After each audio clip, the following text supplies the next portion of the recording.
Testing, testing.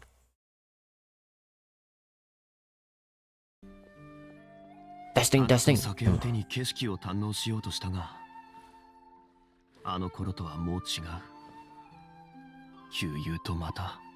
usual, it's always a good thing to do a mic check every single time before I start the live stream. I have no idea why does OBS doesn't save all these settings, and sometimes they will actually mute my settings as well. Goodness, thanks for sharing. So for the first maybe about 5 minutes ago, I was actually talking to myself, I suppose. So once again, good day to you, Angel. Good day to you, Backward of Dusk. My Chow Bro. Mocha-chan. Yuri. Good evening to every one of you. Eh? Wow. That balloon is made of paper. So early on, I was actually saying that I had a good rest from last week. I hope that everybody is also have a great week since last week, because I didn't actually came online for streaming. How are you guys finding the event so far? Wait, this woman is here to cheat my food again.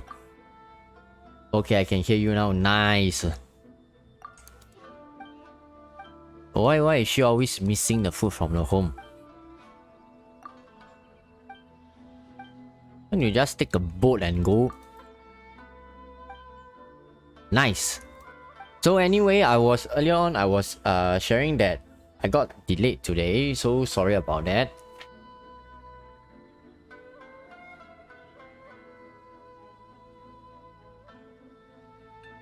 Are you guys having a good time with the events?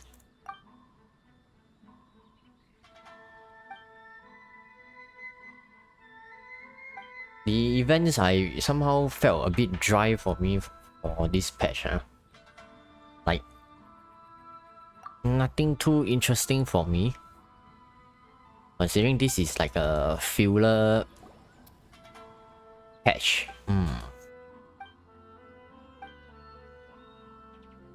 You can get an achievement from her commission. Yeah, I have it. I already have it already.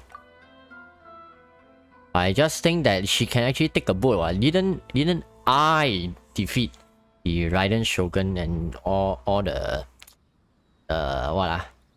vision hunt is already caught off, so people should be able to travel around freely, isn't it?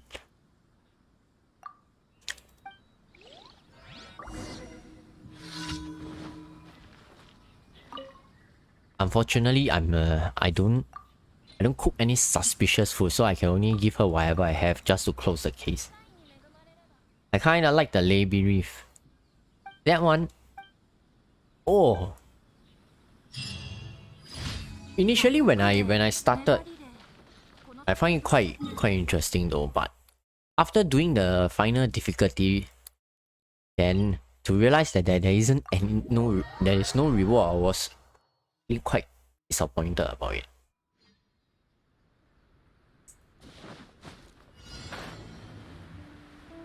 Then currently there is this ongoing event as well.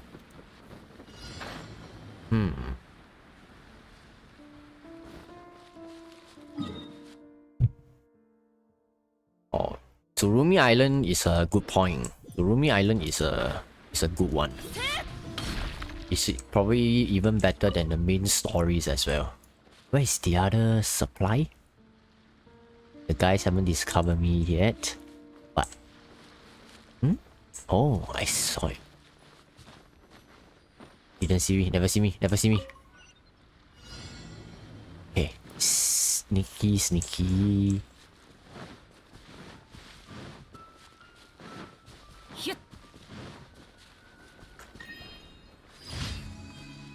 I'm back to the stream finally started. Yeah, so sorry about that. I got delayed. And then I'm back, everyone.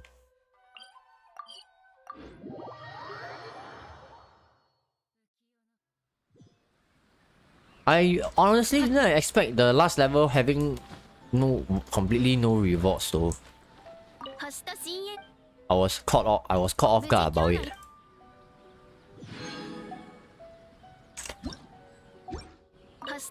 So for some of you who still actually watches my regular runs, you should have realized that my Hu Tao is already fully decked out. So you might be wondering how well did the draws went. How many allergy did I actually got before I got the remaining 4 Staff of Thoma?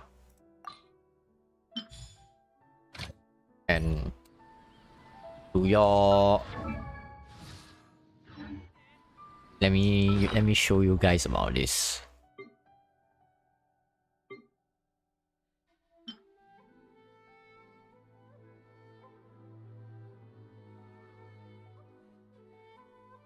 If you guys see that this is a rank 3 allergy for the end, and just to let you know that previously I actually had a R2 since from the actual event itself.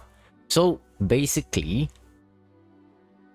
when I was pulling for the R5 Staff of Thoma, I actually almost won all the 50-50. In the process, R2 I actually got the first one I won, it became R2, and immediately after I won, the next 10 pulls actually came out allergy. So immediately I got a 1 counter, 1/2. Then when I hit the PT, I got a Skyward Hub. So the next one to get the R3 Staff of Thoma was guaranteed. And so from R3, R4, R5, I never actually lost the 50-50. So it went pretty well, and it was actually so-called the one of the most cost-saving events I've ever experienced. But I suppose that Hu Tao has answered to my prayers, opened up the Wangshen funeral, and actually welcomed my sincere prayers. Just saying only. But for pulling Hu Tao herself to the journey of C6, it didn't went that well. Actually, I was visited by chit and Mona as well. So you can guess that in the end, pulling for 3 of her constellations was actually end up more expensive than the character, the weapon itself. But nevertheless, it's good. I finally have a triple crown, a C6. No, not the beginner's protector, sorry. I was actually messing around with Xiao yesterday off recording session. So it's a R5 Staff of Thoma. It's a, I would say in terms of whatever that I can push is already maxed out, decked out. Pretty good one though. I'm very satisfied because I don't think that I will want to do that for every character. No, how can I be F2P? No way, no way.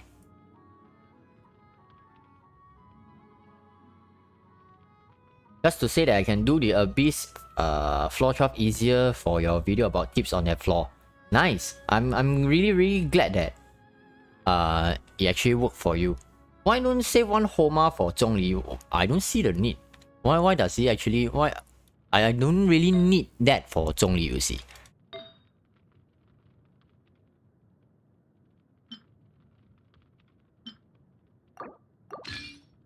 By the way, what do you think of Albedo's constellations? Will you get more? Long before... I think maybe if you were to ask me this about 2 months ago, maybe I will tell you that I might want to get, but currently I think I might be a bit skeptical of getting the constellations for Albedo. It's not that he's not good, he's fine, but The thing is, if I were to envision his combo in terms of with the Geo team wise, right? C1 actually has nothing much for him because his burst cost is already 40. 1.2 energy, I mean, it's just faster, so I don't really need that. This niche, but if you really like him, then you might want to pull for him. I mean, C3 standard is to boost the E for 3 levels. This one is good if in the past, if I was still running the sales team, I would definitely like to have this. But if running the Fujio team, I don't really see the need for this. So overall, for myself, if I wouldn't want to really go for constellation, because his kit itself without constellation actually is fine, and it doesn't seem like to me that getting more of his constellation will greatly improve the gameplay experience. It's not valuable constellations are like something like, or like for example Kazuha, when he does this Q, it gives the team 200 elemental mastery. It's not something like this kind of constellation. So I don't have the intention to be using Albedo as a main field DPS all the time, so it's not really worth it for my case to use him to pull for his constellation.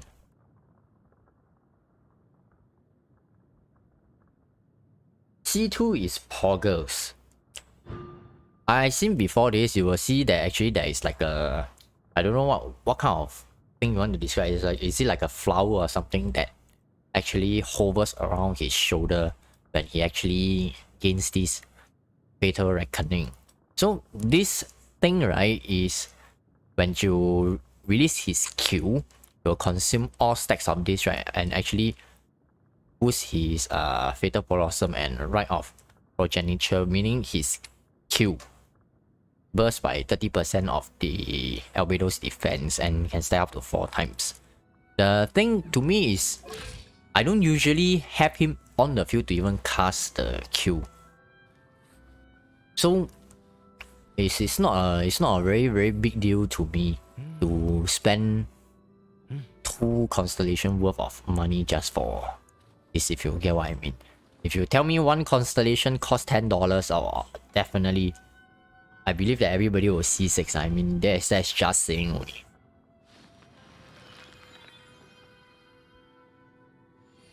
Yeah, the constellation must be a form of game changing. I believe in many of my videos, I mean live stream wise, I have shared that if you are a support, if your kit is designed to be a support, it better make sure the constellation has improvements in terms of the supportive capabilities. It must have an impact. For her case, like you are aware that she is a support. She has support capabilities to be exact. But when you unlock, when you spend money and unlock the C2, she's a DPS at the same time as and also a support. And this actually allows her to do more things. So to me, this kind of constellation have a lot of value. But like also like this C2 as well. But so for the rest, in terms of Albedo, I really think that 1 copy of him can do the job. And do the job extremely well, because you want is his Solar ISO Thoma to be on the field doing the job. The rest of his constellation, aside from this, I don't see how it really impacts.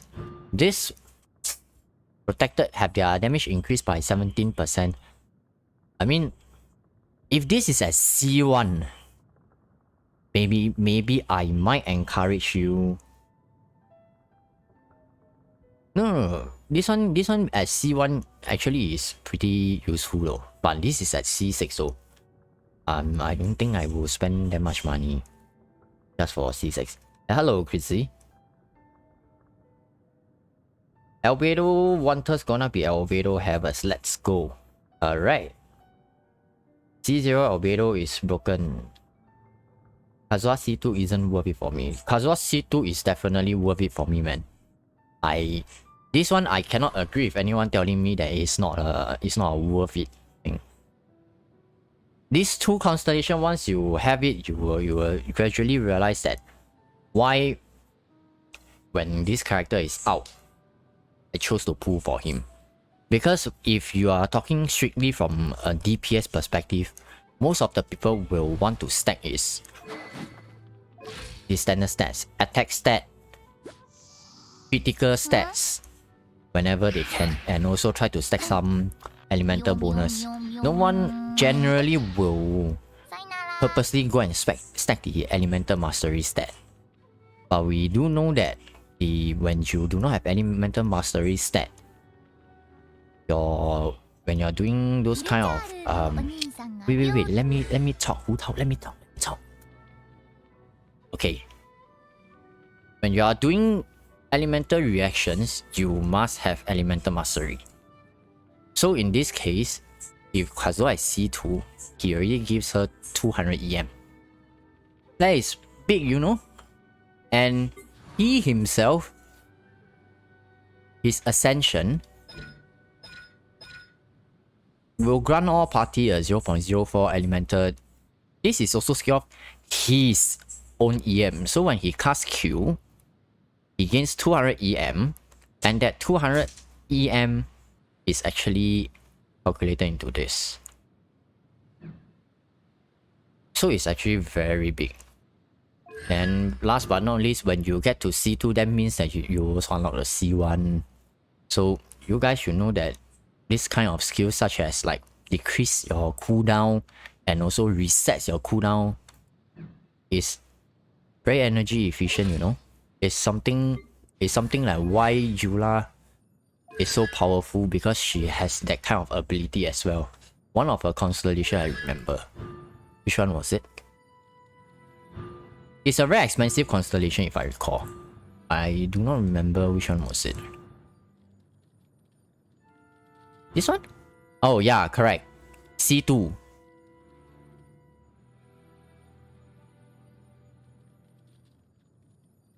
No, if we are talking about budget wise, right? All the more, if you want to save up for a character, then I cannot tell you that because obviously free to play means not spending money, or even as a low spender. So all this means that if you really want your money to be worth it in the long run, this type of constellations like characters, right? If you can try to get, that is one. I'm not saying that you must get. And the alternative to spend your hard-earned primo gems, right, is to pull for new characters. The old characters, this is a gacha game. You know, old characters eventually will be phased out. So today you actually saw one of my posts. If you have seen one of my community posts, I am actually talking about a fictional story about TV. So you should get my point in terms of this TV thing. Like, there is no, if you are free to play low spenders, right, it's always better to try to get a new characters, because the developers generally wouldn't design the characters to be completely useless. But of course, don't pull on the first day. That is what I can say. Because, you know, in case you accidentally got a character like Kokomi, which is not easy to tap into her potential and requires an insane amount of investments to make it so-called barely viable.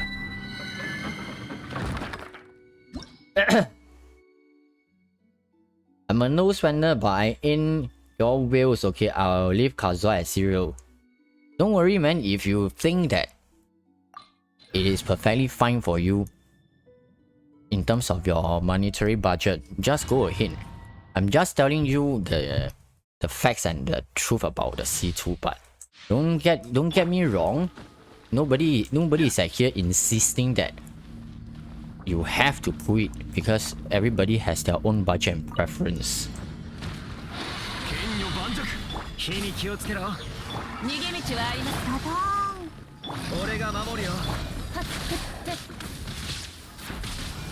I feel like everyone got Jin on a 50-50 for Kazuha's banner. I got Chi though.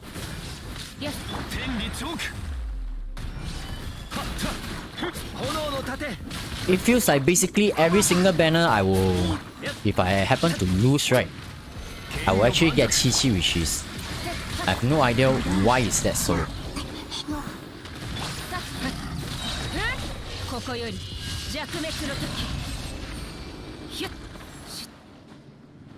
Hey, bro Solomon. Good to see you. I'm doing well, man. Kokomi in an electro charge team is broken too. It really depends on how you see it though. If you say that she is broken, but what team would you actually pair her with aside with the two Beidou and Fischl? Would you actually want to pair Xingqiu with her?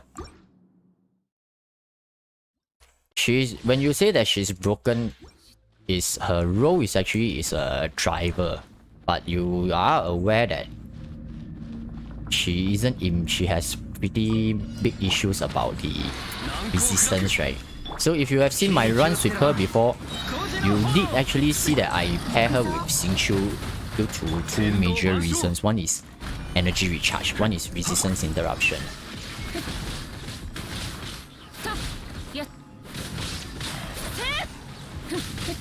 But the greatest thing about her is definitely the ease of gameplay, because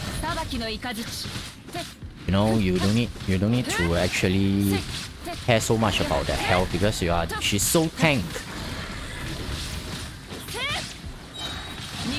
But I think that a lot of people previously who were actually, when she was released, right, have actually pointed out that the position as a driver, a lot of Hydro characters currently in the game can actually fulfill that.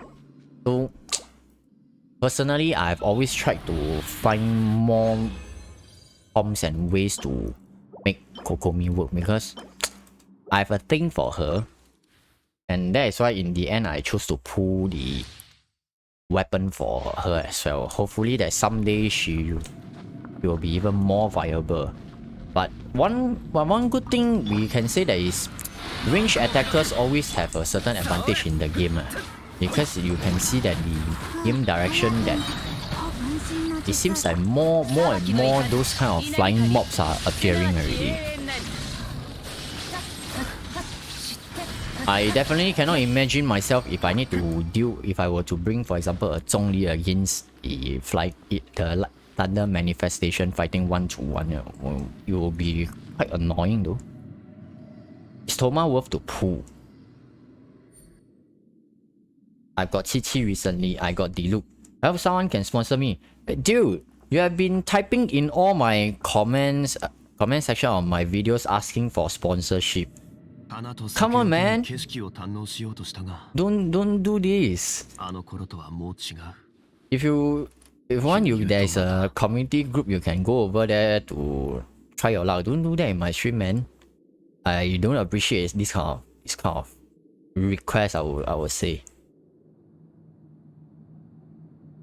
I got 2 Kazuha though. Wow, that is insane, man. I won the 50-50 for Kazuha and still don't get my C0 Jin. Yeah, I definitely remember you have been complaining a lot about how you couldn't get Jin. I think it's the same thing though. You guys are aware that you can definitely say that I'm a whale. I've been playing this game almost maybe about 1 to 2 weeks after the start of the release of the game. And until today, my Diluc is still at C2. It just refused to come home. I have no idea why is it so difficult for me to get Diluc's constellation. And I think that my Chi-Chi's constellation is probably I don't even know if there is such a record list in the game or not. It's probably, I think maybe C12 or C13 already. The game is also giving more survivability challenges, and Kokomi is really good for it. If we talk about playing from other games experience, right? If you have a ranged character, this is an archer, which is, we call that projectile, and we also have, this is also a projectile, but we know that projectiles generally are homing. And we also have characters who are hit scan, meaning upon click, their attacks immediately land onto the enemies, no matter where they are, in the sky or something. All these kind of characters, they are, to me, they have a lot of value, because whether if the enemy is in the sky or on the ground, I don't need to chase them. You know, sometimes melee characters nowadays, if you were to look at the Spiral Abyss, you realize that the enemies have a lot of evasion moves. They will run away from you, they will do some funny animation, and so that you cannot attack them. So that 3 minutes you have to fight for both stages, if you touch your heart, maybe at least about 30 seconds, if you are actually fighting, are wasted looking at them doing their nonsense. Then you are left with only maybe 2 minutes, 30 seconds. I mean, I'm just giving 30 seconds as a random number, it might be more than that. But you know, 2 minutes, 30 seconds to fight the boss, and they are getting thicker and thicker. Their health is scaling more and more. Well, I don't even think in the past I had such a hard time fighting with C0 characters though, while playing on the other account. But recently fighting on the alternate account is actually getting more and more harder. I definitely need to bring in Ganyu to help out, because you know, Ganyu herself is very powerful. I see I C0 Mona.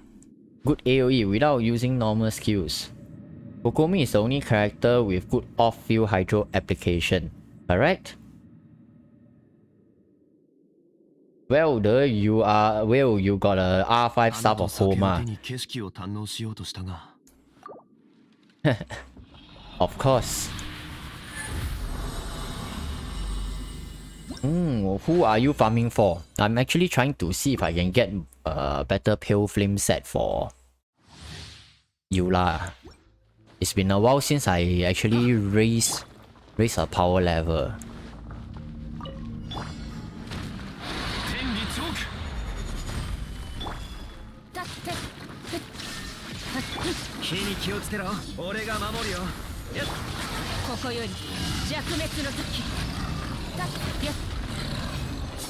Oh, wait, I just look at the chat for a moment and they die. Eventually, more and more players will be able to appreciate. How did I press? Will be able to appreciate what Kokomi actually does. Because they are actually focusing a lot on the fact that she cannot crit. But the thing is, if you were to play her, her damage is actually... She's not the best, that is for sure, but the damage is fine. But you definitely need to have some investments to make her viable. That is what I would say.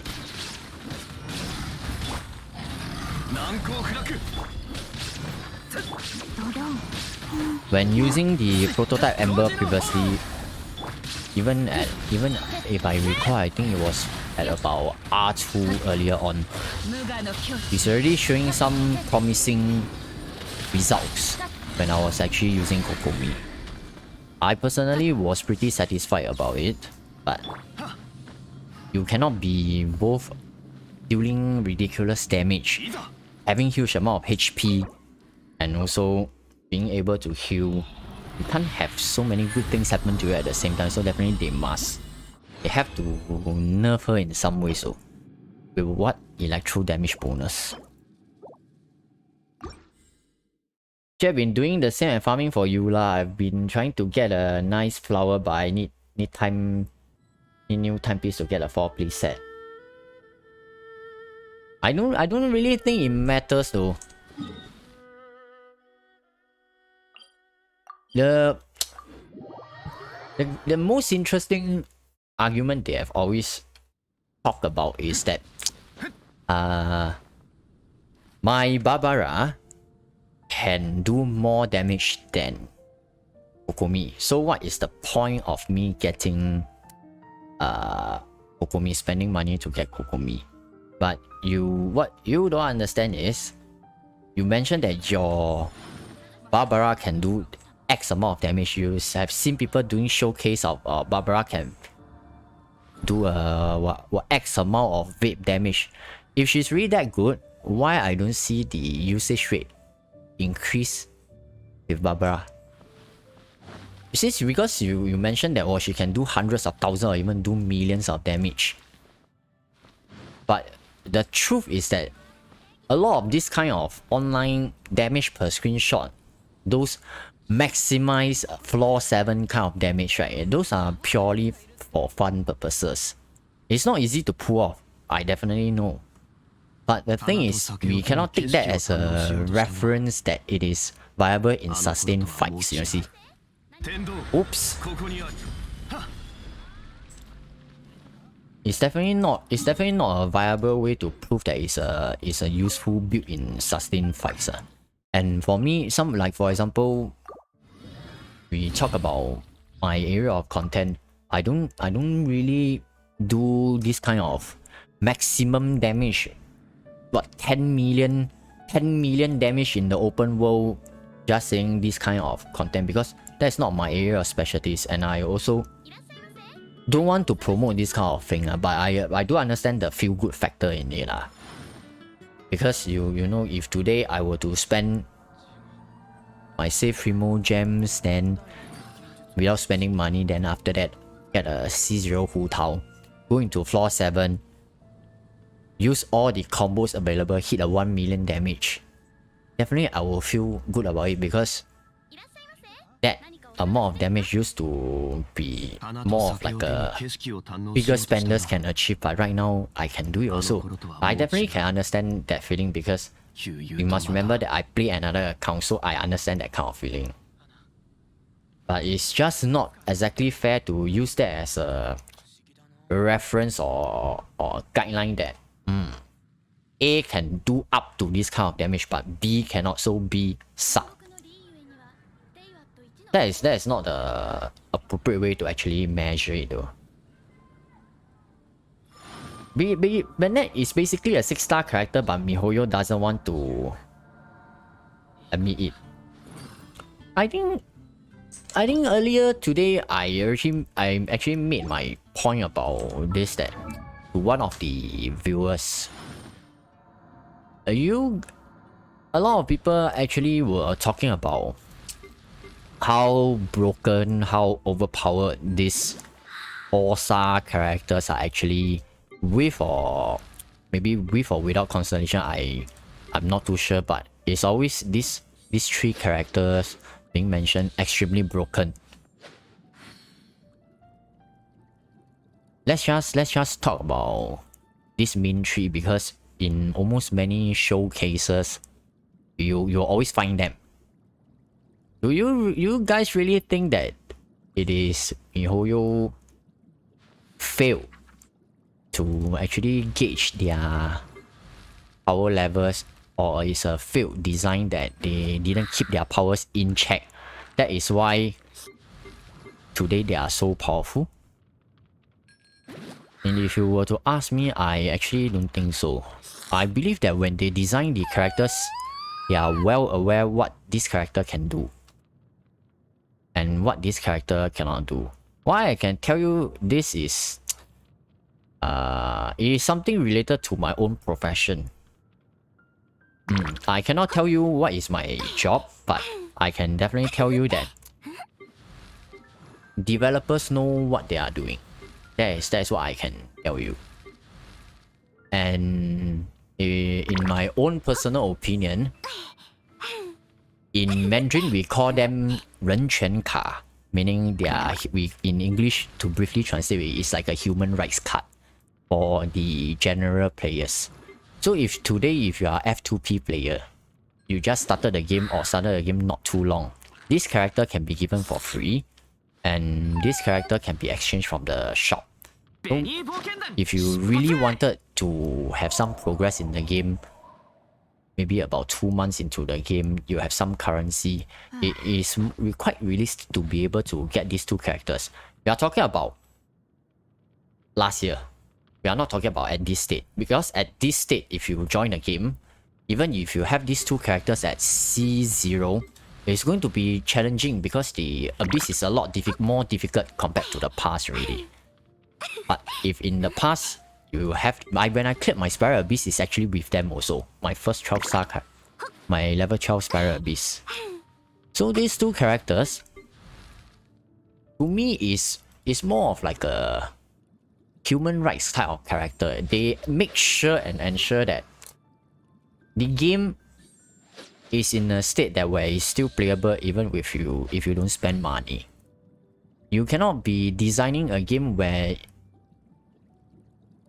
you are such a big game, then the characters are so... either the power gap is so big that, oh, if you don't spend money, there is no way you can do it. And if you were to spend money, you definitely can do it. Because this is not a PvP game, you see. This is a PvE open world game.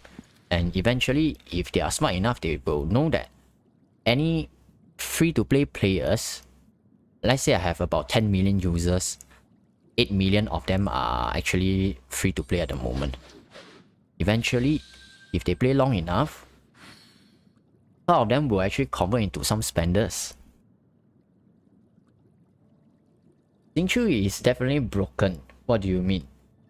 It's not about I think whether are they broken or we know that they are how should I put it? They are very, very useful and they can fit into many type of team comps. These are the early game characters that we 4-star that we have. And as you can see that the later stage, the 4-star characters come out, you cannot say that they are not good, but if you were to touch your heart and compare with the early game 4-star, you will see that their roles are more niche. They are not as generalized as compared to the early 4-star characters already. And this is the direction that you can see that the developers are actually taking on to.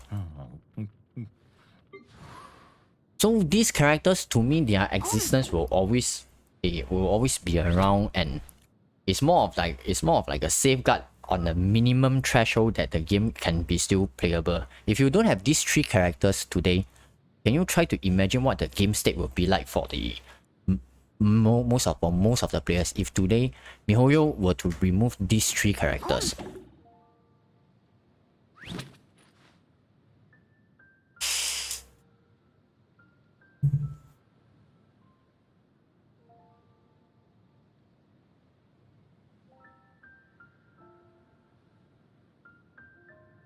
Youngling is okay with before C4 and appreciates 40% from C4 though. I mean, if you were to check back in the past, right? If you check back in the past where the Spiral Abyss is hard but not as hard, right? It is still doable without the full constellations. Right now, for me, I already pretty lost touch on... because I've been playing the game for so long and have them at full constellations, right? I really cannot really visualize how is their power level at non-constellation 6. And also, the other thing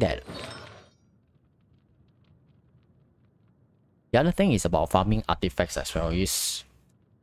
There are a lot of people who actually share that if you were to farm good artifacts for your characters, right, and invest in them, you will become very strong. I mean, this is a part and parcel of the progress, but you do know that some people really have extremely poor luck, you see, because it's RNG based. So I also cannot really tell you that if you farm your artifacts good enough, you will definitely get what you need. I cannot assure you that though. That is such an interesting take. I never noticed this part. You know why did I have this take is because recently I've been trying some new games and also tried playing Honkai Impact. So it brings me back to the beginner state who wants to, because you can see that I'm a spending type of player. Naturally, I want to get high up to the rankings as fast as possible. And it brings me back the memories of when I first got the characters. Well, how different does it feel? Do I have a so-called Bennett or a Xiangling It in another game that I was playing? Not Genshin Impact in this case, but I just realized that not really. When it comes to PvP games that I'm playing, there's this kind of characters exist, but I definitely will need to pay a premium for it because they are so powerful and versatile. These are what I call the generalized weapons, which they can fit into many kinds of comms and do a lot of things. And for maybe not her, maybe her, Kujo Sara. She is more of like a specialist. She does buff attack. She does give all the necessary buffs you need, but there is a very specific direction she can buff. You cannot just put her in with any other characters. But a lot of showcases, a lot of runs, you will definitely see how many Spiral Abyss runs or showcases out there you guys have never seen this two-person appearing. Rare, right? You generally will still see either at least one of them appearing, or if not, her.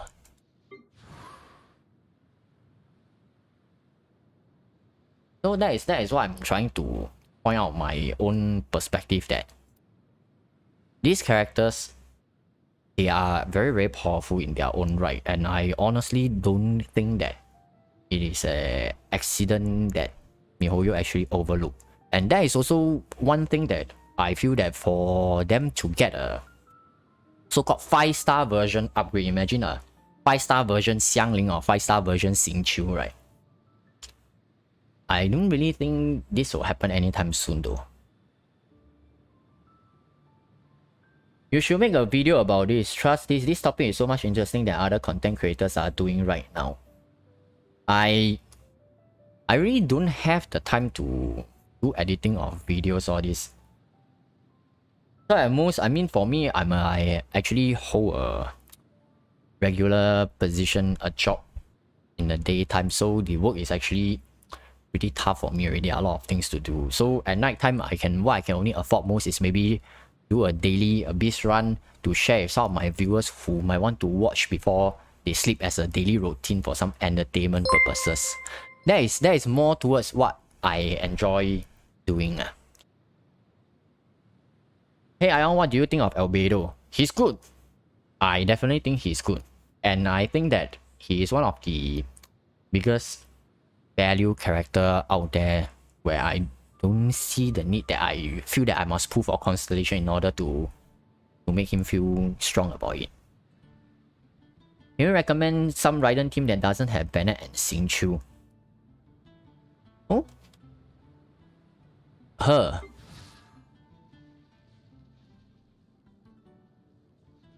If you don't want, but for her, right, it really depends on what you actually have first. Because nowadays the characters, earlier on I also have mentioned, now the newer characters have a lot of their powers locked behind constellations.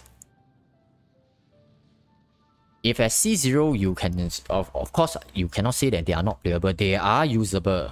It can be used, but a lot of you will generally feel that as you unlock each and every one of the key constellations like this, right, the enhancement to your gameplay experience is actually pretty phenomenal.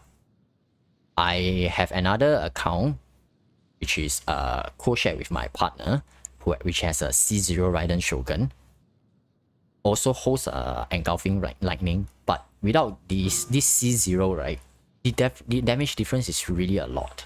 So if you were to talk about recommendation, firstly you will need to tell me if your Raiden is a C2 or it's a C0, and if your Raiden is holding engulfing lightning or not.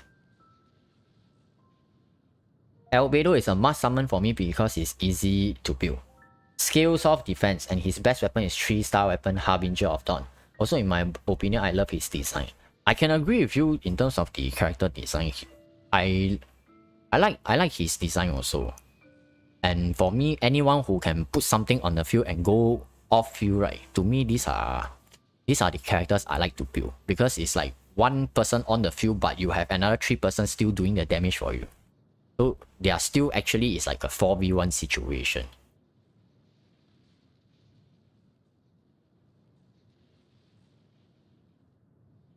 Why everyone keeps saying C3 is better than C0? She is still got C0.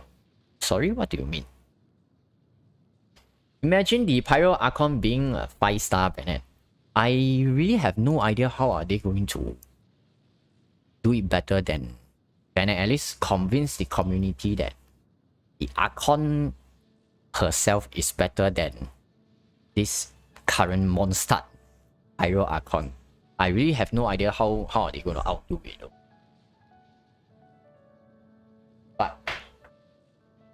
But eventually, it's just a speculation that how Dendro will react to elements, right, is definitely going to change the game. And why Dendro hasn't been released, right, is probably, it could be Dendro is a balancing factor to the game itself.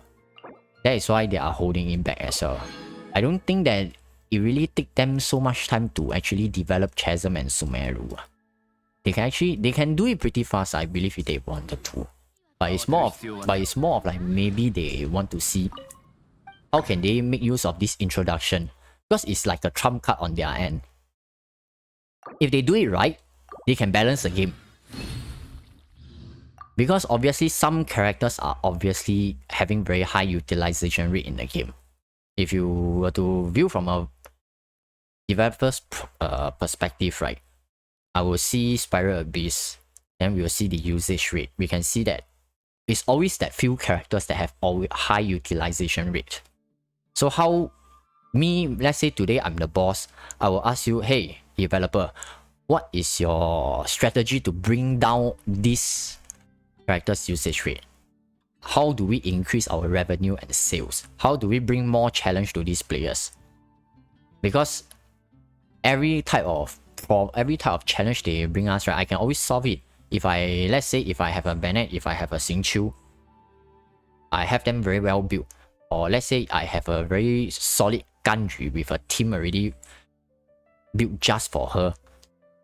For most of the cases, I have an answer to whatever you have to bring. So how am I supposed to make the game more challenging and tempt the players to actually pull for the new characters to increase the revenue? Because if every character can be resolved by having a Bennett, all this, right, then it really brings down the revenue for sure. Pyro Archon should be a DPS. There is no way she will be a better support than Bennett.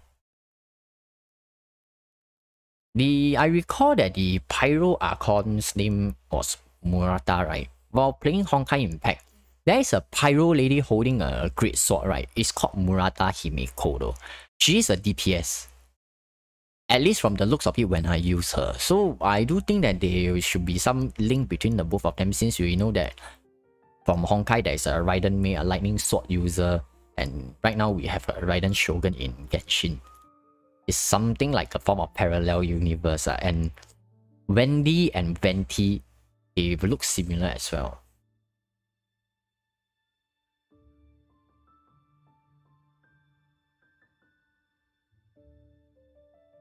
It's constellations. Of course, it makes the character better than C0. Yup. Constellations definitely have to bring you the value. But when you see in terms of... Well, because what I'm sharing with you guys is more of like a perspective when you design a character. Do you think that they design the character first, then they start thinking what constellation should I add, or they design a character already, then they start thinking what kind of constellation should I implement in order to reduce his powers so that he's usable, but at the same time, if you pay a premium, then you can get the full experience of this character. If you get my analogy of today's what I've shared in terms of a TV, we do expect when you buy a TV, it should come right now. Nowadays, smart TV, it should come with full screen, come with remote control, come with Wi-Fi accessibilities, because that is what I should be expecting. But if I want to earn some extra money from you, I will take away this, take away that, take away this, take away that.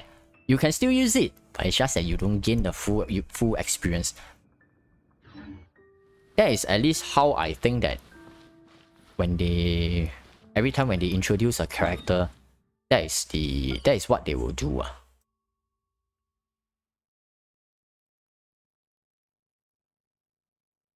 Where is that domain again?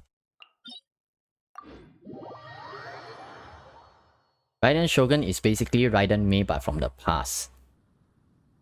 I actually am using Raiden Mei a lot in Honkai as well, so I definitely enjoy using Lightning. It's safe to say that I'm a Lightning user.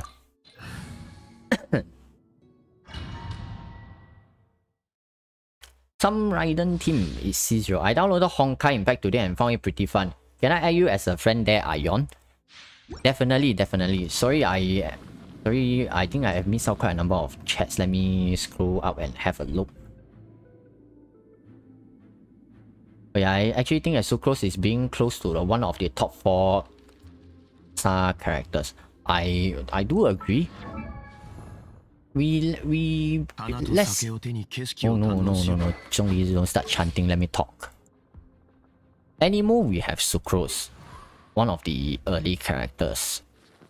Geo, I leave you guys to debate that whether she or her is the best value character of there, because some enjoys her and some enjoys her. And we know that Pyro, we have the both of them already. Xingqiu. For Electro wise, I do feel that because Fisher is also given out for free, she is extremely powerful. I believe most of the people should be aware of her capabilities as well. Cryo, I cannot say it is Anyu because you know she's a 5-star character. Our topic is on a 4-star. So it will be actually Chongyun. Because you know when Chongyun, you can do the triple melt stuff with when you pair him with Bennett. And he's also part of the original national team when it was first introduced. So another one that we actually have, but in the early games he was quite unappreciated by a lot of people, similar to how Xiangling was, is actually Kaya due to his prior application. These are the few very valuable characters that can do a lot of things. So if you were to ask me nowadays, right, why I haven't, although I have him raised to level 90 upon 90, why I haven't been featuring him in runs, right? Because we know that he can be a very powerful shield bot especially if you have the cons or this, but nowadays they are coming up with all the ICD limitations that don't allow you to do constant vaporizing or melt all this, right? It makes doing team comps quite restrictive as well. Like Ayaka, I want to do a melt build for her, but there are some limitations that I can do using her as well. It's not impossible to do because I previously already done a melt build for her, but it just doesn't feel as good as like while using Xiangling, whose Pyronado can whip every single hit. Wu Tao's charge attack that can whip as long as you have a Hydro Aura on it. You see the point over here is that nowadays they implemented this kind of things into the game, try to force the gameplay direction into perhaps maybe more towards the non-melt or non-vape direction. Who knows? And right now they are pushing for a Geo team. The first thing I think of is that, you know, at Otatsumi Island there is this Spectre who is Geo. If I today I were to invest a lot of money into a Geo team, have them fully formed, Spiral Abyss changed and they introduced Geo Spectres into the Damn Abyss again. So is my Ito going to start harassing Kujo Sara again when he has nothing to do?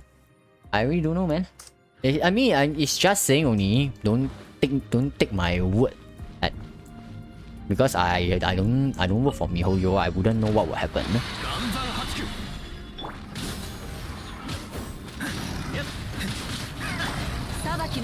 All this that I say, you all can just take it with a pinch of salt, because it's only purely for entertainment purposes. Let's just put it this way. Hey, see you, man, Angel. Thanks for dropping by as always. Ion has every character, so I can see why he ain't using him in videos recently. It's not that I don't want to use him though, it's just that I cannot find a super fun gameplay experience using him at the moment. I've been really trying to see if I can do something about it, but at the moment I can't. If I can find it, I will definitely introduce that gameplay into my contents. You can be assured about that, man.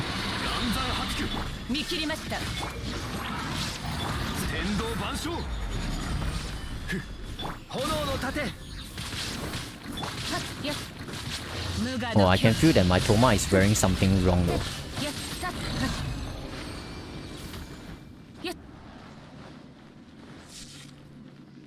I tried to play Honkai, but one gacha game is enough for me. Oh.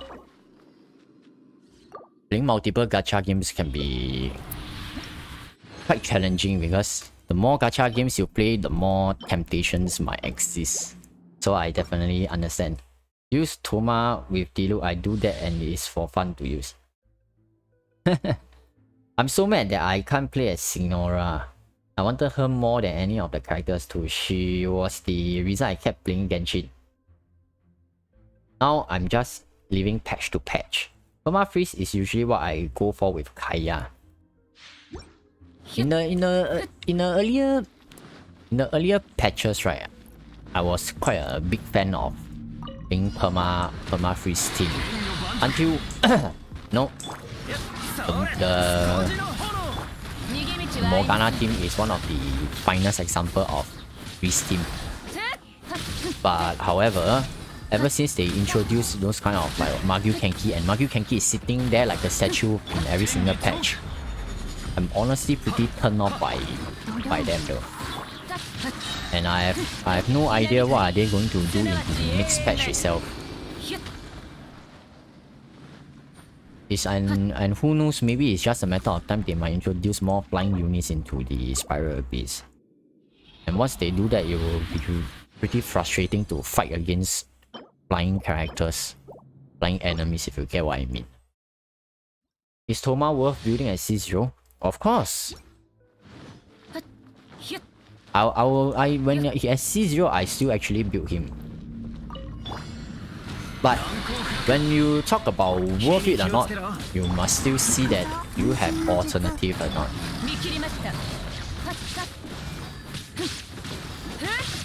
For me personally, I see him as a shield bot, and his sole purpose here is really just to grant me reliable shields. And his shields, you need to take note that it is not as sturdy as maybe like Zhongli's. Even to a certain extent, Diona's shield might be even more durable than his. But his shield is sustained for a long period of time, and it gets thicker and thicker over time.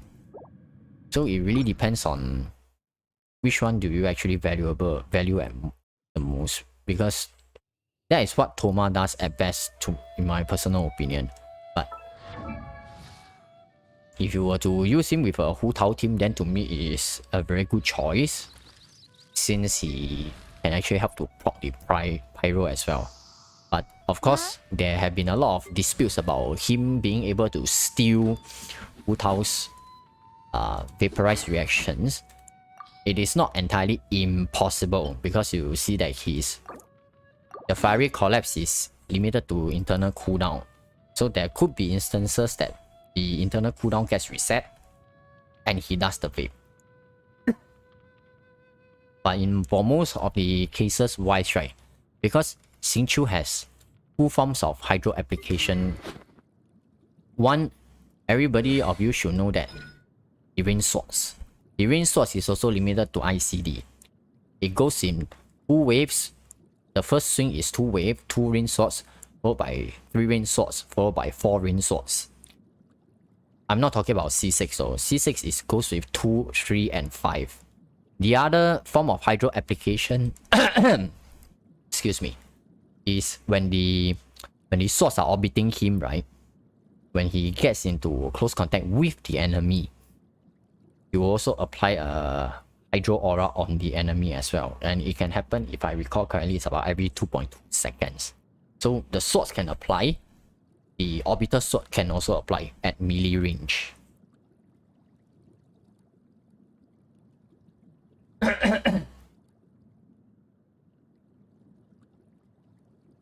Well, perma is good for the second half on the second side.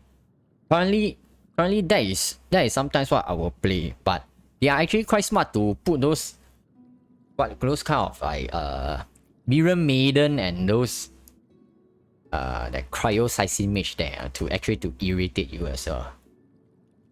But fortunately, robots, those ring guards, right, they can be frozen, which is definitely a good thing, because once you are able to freeze the enemies, right, the gameplay experience is a lot better. Zhongli's shield is obviously better than Thoma, but he's like top 2. Using Skyward Smile on Thoma is fun to use because how fast he is. I thought it was 2 to 3 repeating before C6. No, if I recall, it should be 2, 3, 4, right? I don't have the non-C6 version to actually test it out though.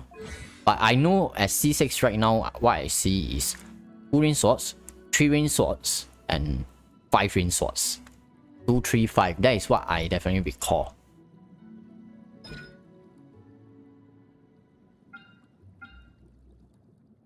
No, sorry.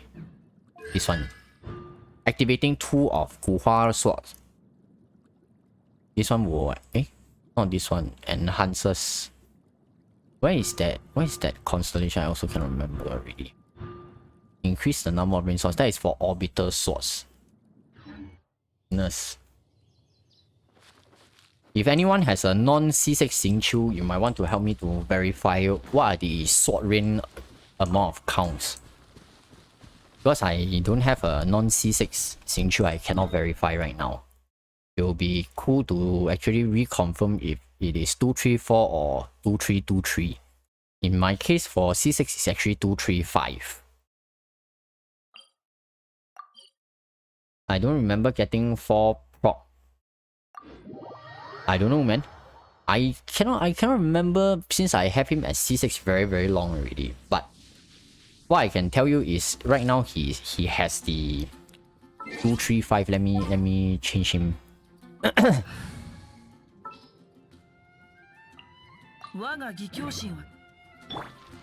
Let me find some mobs.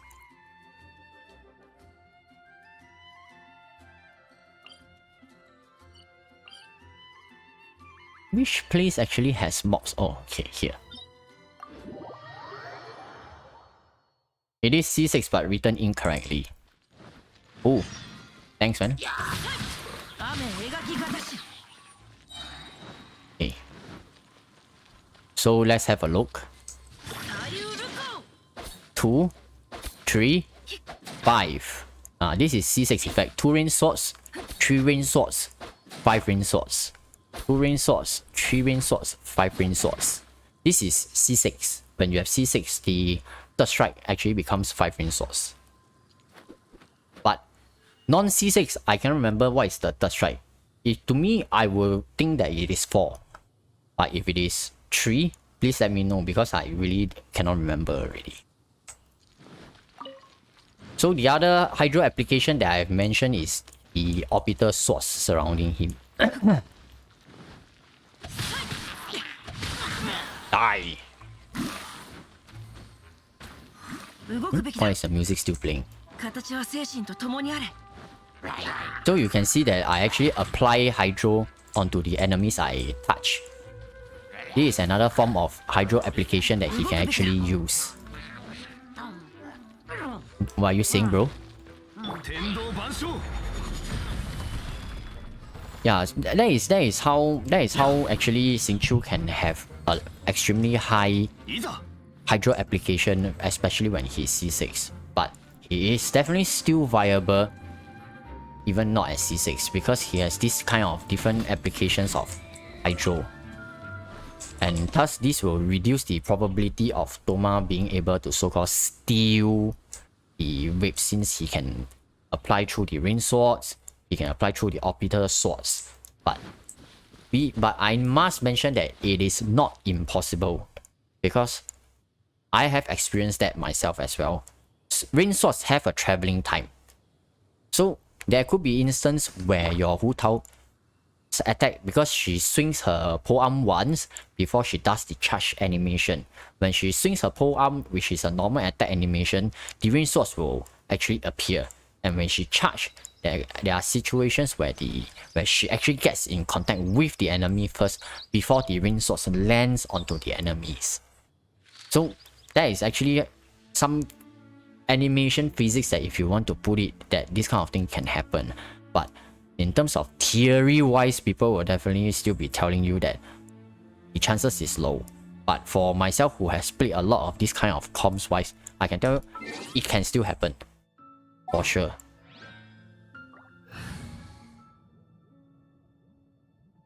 I remember using his rain swords for Ember CA Whip. Oh yeah, that's a cool applications, man. Yeah, Xingqiu is fine at many levels of constellation. If you will ask me that, I really think that as a character design himself, right, whether you have a constellation for him is a bonus. I don't really deem him as a character who has his power locked badly behind constellation. So this is a valuable, strong character. And to me, if you have Favonius sword, if you have, of course, the best case scenario is if you have a sacrificial sword, because it allows him to do the E reset twice, then he's pretty much complete. Whether you want to raise him for the additional damage, because his rain swords damage can be actually quite ridiculous.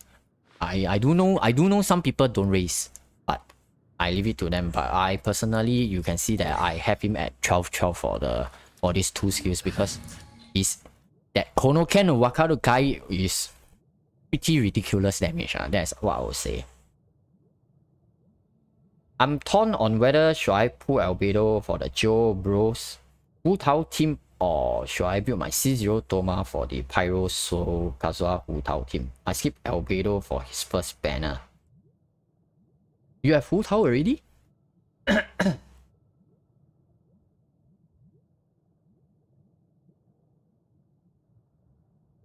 If you were to ask me as a player myself,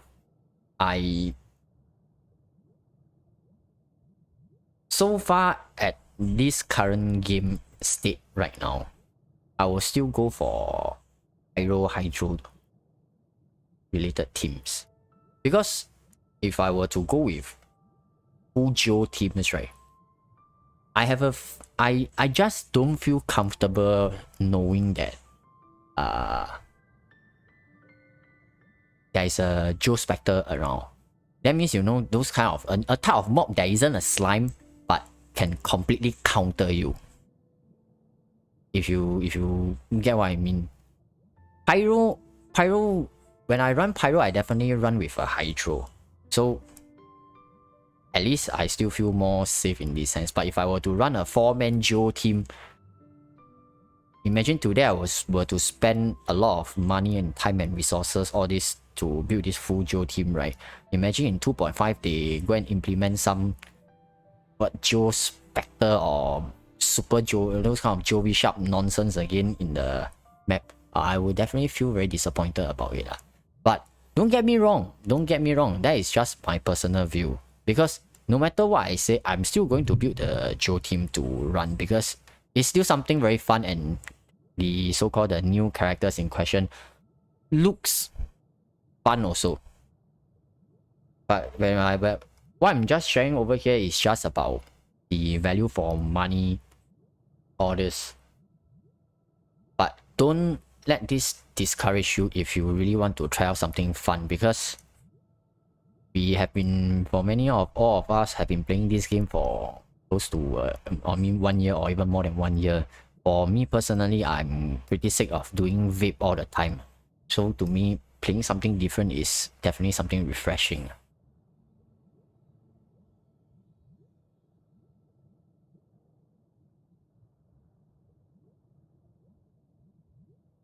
I do remember players had issue with Geo attacks removing Hydro application. There is a possibility because for the Geo, they burn away half a gauge unit of the elemental application, and since for Xingqiu's case, right, his Hydro application is 1 GU, right? One normal shockwave from his pillar, right, burns away the half of the Hydro gauge, and if he were to do his E-hole, right, it will, if I record, it will completely burn away. You need some testing to be done, but the Geo can steal away your Hydro. This is a legit claim. Pulling for Ito.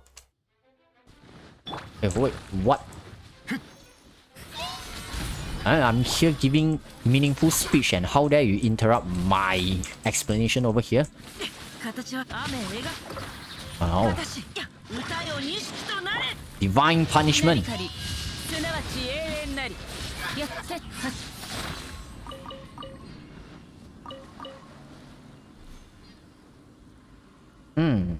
Joe is comfy. I still think that at the very least, because right now we are 2.2, when we go into the filler episode of 2.3, I don't know if any interesting thing will happen. At the very least, I think that Joe in that should be able to be pretty viable for at least 1 or 2 patches. It can't be in 2.3, I spend so much money on Albedo, Goro, Ito, and 2.4 immediately I get hard counted. It will make a lot of players very upset about this. I don't think they will do that anyway. It will bring a lot of disappointment.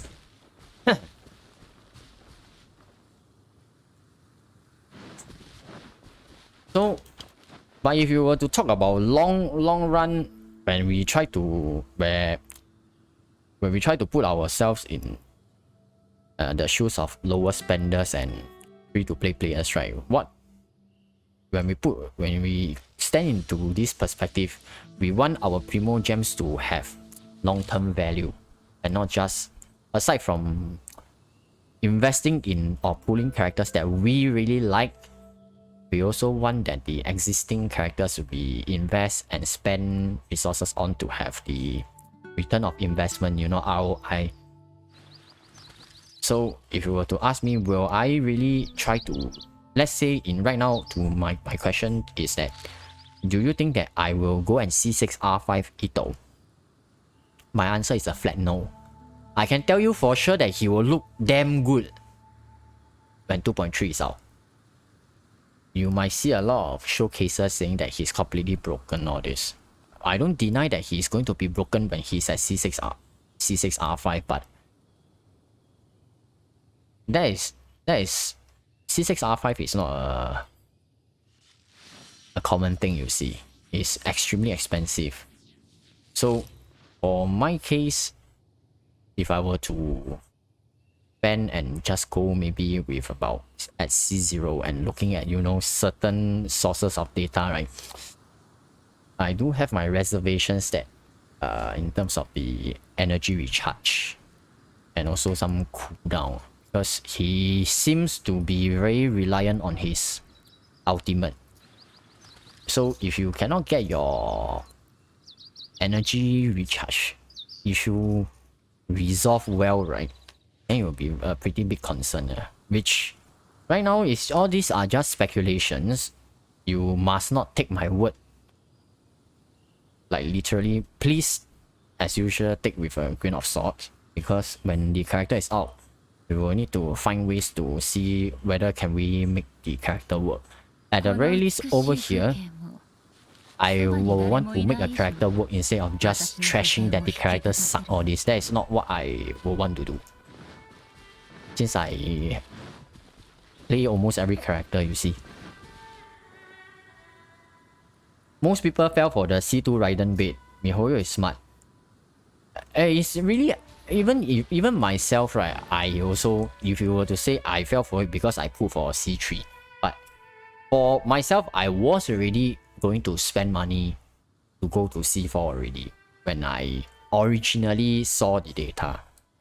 So to them, putting to C2 wise, right, to me it's a good thing. Because I think by now, the company should have realized that those who will C6 R5 characters, the true Leviathans, right, no matter what, for most of the part, they are still likely to be pulling a lot of constellations and refinements.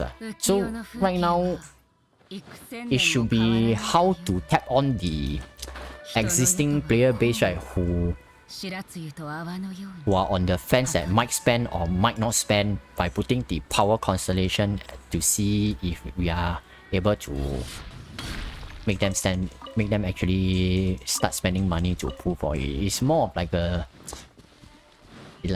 test to see how does the community actually work. Yeah, I fell for it. It's actually good because the 60% defense reduction is basically allowing my lightning sword to do a permanent 1. Almost I cannot say it's exactly 1.5. It's more of like maybe 1.4 times extra damage. It's like vaping every single strike as compared to a C0 Raiden. So for a spender, this is not a bad thing. But when I played a C0 Raiden, she still served her purpose very well, because I felt that the energy recharge for the whole team itself is still very healthy. I can still use the Raiden National to perform very well. So it depends on how you want to. You will want her to carry as a DPS, or do you want her to be as enabler? It depends on the player's preference and budgeting wise.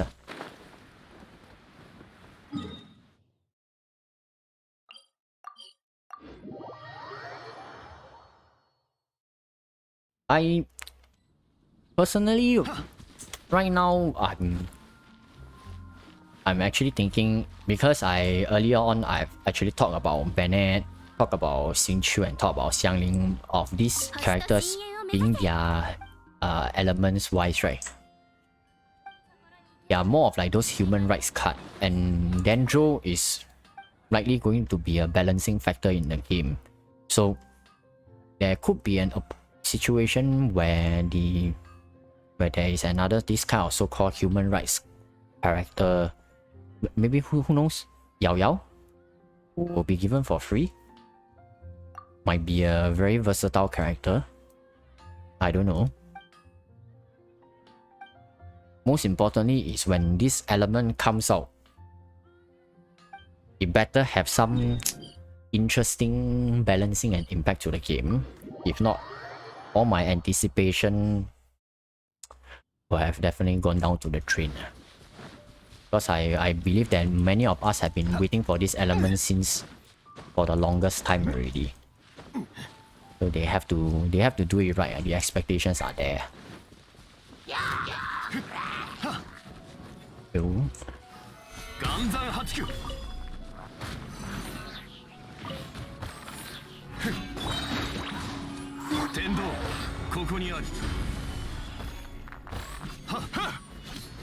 best. Thanks, Darkness. You have a good night's rest. Thanks for coming to the stream, man. Appreciate it.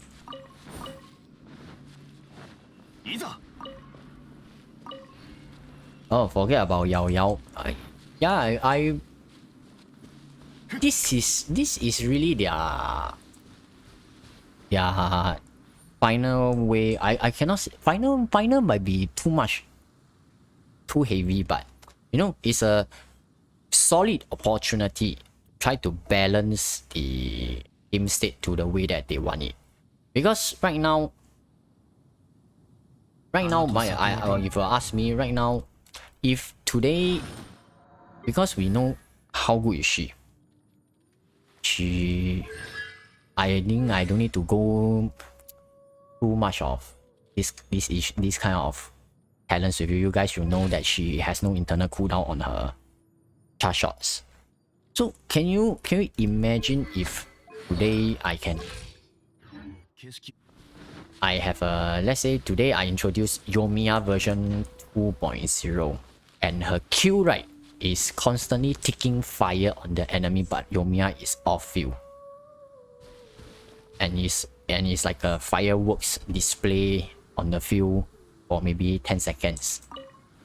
So if I were to pair Yoimiya with Ganyu, what do you think will happen?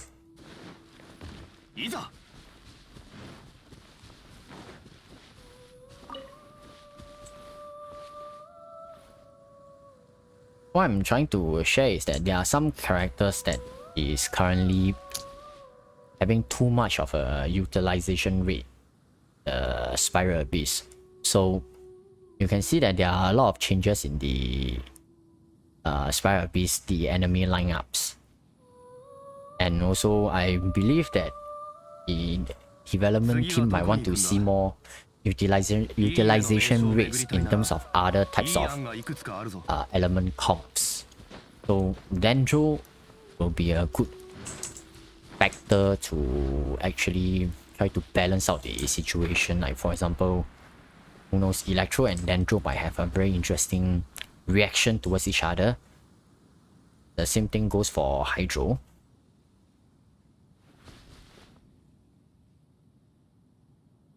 I'm planning to get all the huge burst damage characters in the game for speedrun purposes. Oh, I just realized I just had a good look at your name. Veldora Tempest. That is from the slime anime, isn't it? Do you think that Dendro have constructs like Geo? I only think that the Dendro... I have no idea what kind of reaction that Dendro will actually have. We know that Dendro, when reacting with Pyro, is a burning effect. I actually tried to mess around in Spiral Abyss in the early stages, right? Where you have those Dendro shamans, right, applying Dendro on me, and I used Bennett to apply the Q, right? And the effect was actually quite disastrous. So the moment I leave my healing circle, oh, my health started dropping like nobody's business. I need to immediately run back into the circle again to heal myself. So I don't know if they might want to come up with this kind of way to try to contain how powerful Pyro is or how powerful Bennett is. I do not know. I mean, these are just random ideas going out. And for backward, what you just mentioned is like human rights character, right? I don't know what is the most appropriate way to explain in English, because as I mentioned in Mandarin, we call that the 人权卡, meaning these are the characters that determine the bottom limit of the game, that to make sure that it is playable, even for free-to-play players and lower spenders. That is why until today you can still see that some people are actually talking about, why is there any for you to pull a 5-star characters? I can clear the Spiral Abyss with 4-star characters, 3-star weapons, all this. Because the game state has this kind of setup that allows you to be able to do that. But as the game progresses, if the company really wants more money, I don't think that they will keep allowing this to happen, or this type of characters, right, will actually come out at a very very slow pace. And Dendro, I believe Dendro should also have one type of character like this also, so to balance. The Reef House that do erosion, the fast way to kill them is to hit them with the same element, which is Geo and Electro. Gonna be a pain in New Abyss. Okay, anyway, back to the Dendro part, right? Constructs is actually pretty interesting, but I really don't know, because you know that Geo we are limited to 3 constructs with the exception of the Traveler's burst, right? I can imagine if they allow you to summon Geo constructs, then after that putting on more of those thorns in the ground, then you're completely entrapping the enemy at a particular location. I mean, if you can do that, it's fun. It's creative. It can open up a lot of gameplay experience. But will they allow that to happen? I don't know. But I do feel that it's going to be damn fun. Imagine I summon a pillar here, another pillar here, use Traveler's Q to summon something behind, and put the thorns, and you can see the large enemy standing at there being poked by the Dendro thorns and taking damage. Then you just continue hitting a shit out of the mob. Who knows? Hey! Bro, you were in my stream. I didn't notice you were there, man. Thanks for dropping by. It's been really damn long since I heard from you.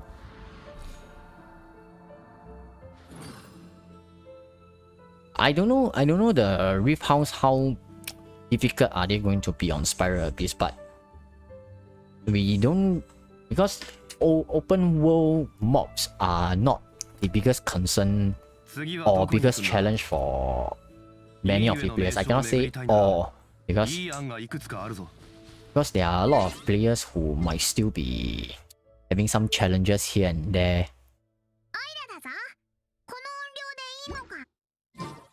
However, Spiral Abyss wise, right, I really don't know how much bleeding effect am I going to take from the Rift House, and what will the quantity be. I think when it resets, right, I will still spearhead and try to go in with the standard meta team first. Like for example, Zhongli Albedo, Wu Tao Xingqiu, to try to play by brute force first. But the thing is, I do not know will I bleed to death or not.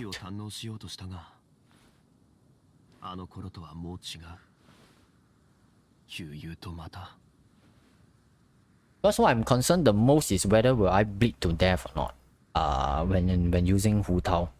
Then this will force me to actually see the need to bring in a healer. But I cannot bring in a burst healer for Hu Tao. When I have Hu Tao's weapon at R1, then I might still consider bringing a burst healer, because the low HP attack percent value, right, is less significant. I would say it's less significant. But when you have her at those kind of refinement 5, right, you really cannot afford to bring her HP be above 50% already. But if the Rift House is going to bleed her to death, then it defeats the purpose already. So we'll actually need to see what is the bleeding ticks like, what is the time to kill TTK lah. We, you know, in terms of shooter games, we talk about TTK, time to kill, right? If the mobs dies quickly, then it's not a concern. But if the mob proves to have a lot of those kind of stupid iframe animation, like, you know, Magyu Kenki, hit you one time, then they start running all over, you cannot hit them but you are still bleeding, then this will be a damn annoying design come up by the developers. And I really don't want that to happen, like, because it becomes a hit and run hide and seek situation already. Nowadays when I play Spiral Abyss, this is the feeling I'm getting. Even so, what if I have 1 million damage, you keep running away from me, I'm still wasting time to try to kill you.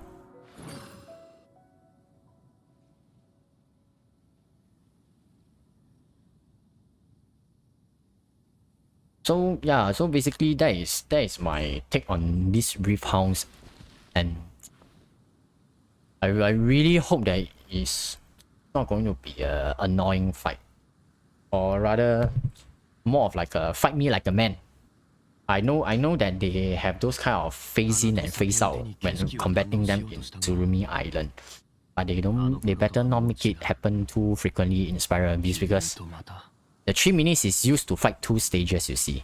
If you have another Magyu Kenki and there again, and imagine 12-2, you have Rift Hounds that is teleporting all over the place. How much DPS do I need to output in order to compensate all this time loss?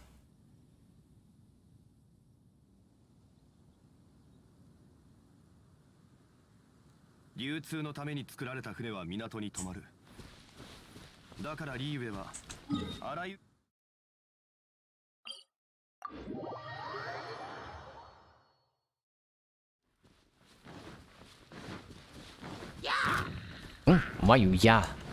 No. Leave me alone. I'm just here. I'm just a ore farmer.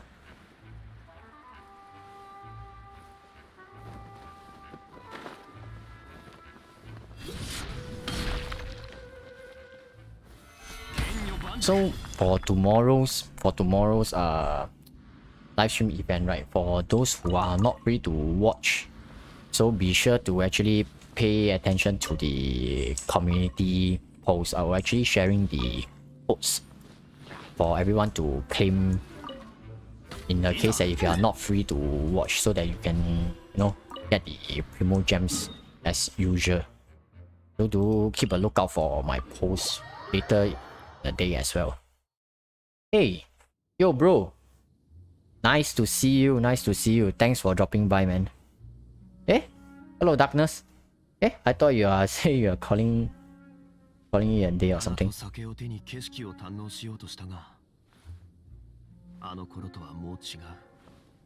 And the 2.3 wise, right? I still need to go and think about the pain of farming the artifacts. Right? I do not know if they actually read the drop rates or whatever. You know, like for example, this domain always dropping Maiden's Beloved, doesn't drop Elemental Mastery VV sets, and in any type of domain you will get a lot of energy recharge goblets, but inside Momiji, your sense, your ER sense is like a rare commodity. So in the new domain, who knows the sense, who knows, you will actually get a lot of attack percent sense, where you know certain characters actually need a defense sense, you know. It's really gonna be really early for us daylight saving. So can I check, because you know for your end, right, because the live stream is going to happen at 8 PM my time tomorrow, which is Friday, around 8 or 9, I cannot remember. So for what time is it at your end? Yeah, the artifact is going to be a pain in the ass. Just farming this set, if I'm not wrong, I spent at least about 4,000 to 5,000 resins, and until today I still don't have a, I mean the set is complete, but it is still lacking, and I haven't even get a good ER sense under Emblem of the Seventh Fate as well. I have really no idea what will happen to the new domain. It's going to be another painful farming progress again. But should be 8 AM. 8 AM, that is about 12 hours in the States. United States, is it?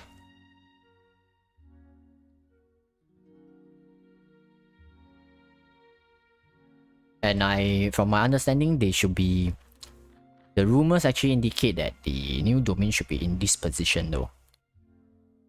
So I was actually thinking to myself, why do you need to, there are a lot of options you can put, can't you just put the domain at somewhere here so that I can teleport here or something? When you put in the middle of 2 teleporters. I mean, these are just rumors. Of course, I'm disclaimer, rumors. So we do not know what is the finalized location until when it comes out. But you know, domains are actually also a form of teleporter points. It will be nice that if they want to put it at somewhere at the end of these 2 islands, so that I don't always need to teleport to this particular high area and start flying my way all the way to these areas as well. 7 a.m. Oh, because you mentioned that there is no daylight saving time already, right?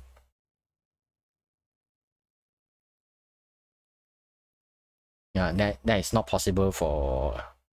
The timing isn't right for you guys to actually watch the live stream. Don't worry, I will as usual post the codes for, especially for the Western viewers who might not be available to watch at that timing, so that y'all can just hop in, claim the rewards, and continue your daily routines. All this to make it easier for every one of us.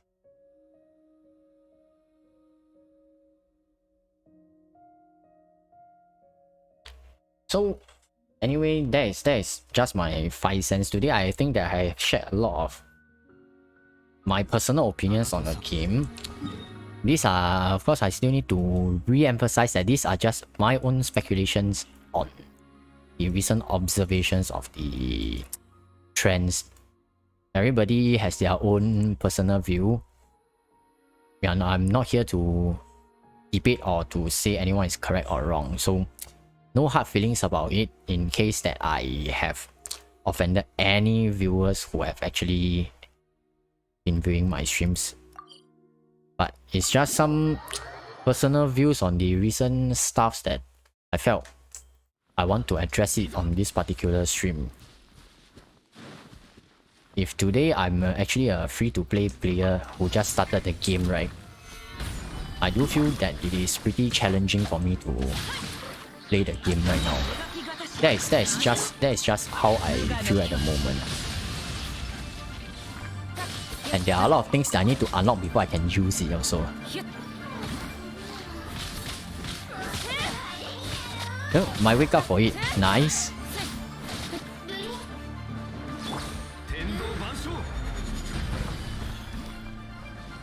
Wait, who is still alive? Why are you still alive? Yeah. Alright. My racing is use up Genshin politics.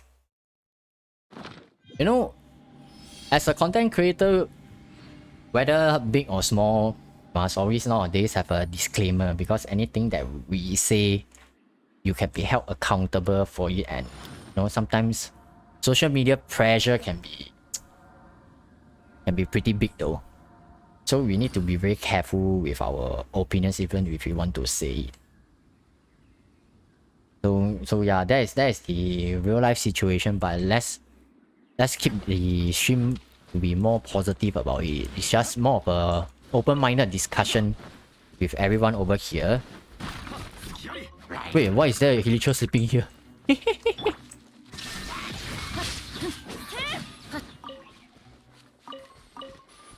Alright guys, I think it's about time for me to call it a day for this week's live stream. I really appreciate every one of you who has been consistently showing me the support for my Spiral Beast Run videos and also stopping by my live streams. We truly appreciate every one of your time and also the awesome comments and the interactions you guys have shown me. So I'll be seeing you guys next week, same time, 9 PM at Thursday. Meanwhile, wishing everyone to have a great night's rest or a good day ahead if your day is just starting out. Stay safe, stay happy, stay healthy. This is IonStorm, signing out. Good night, everyone.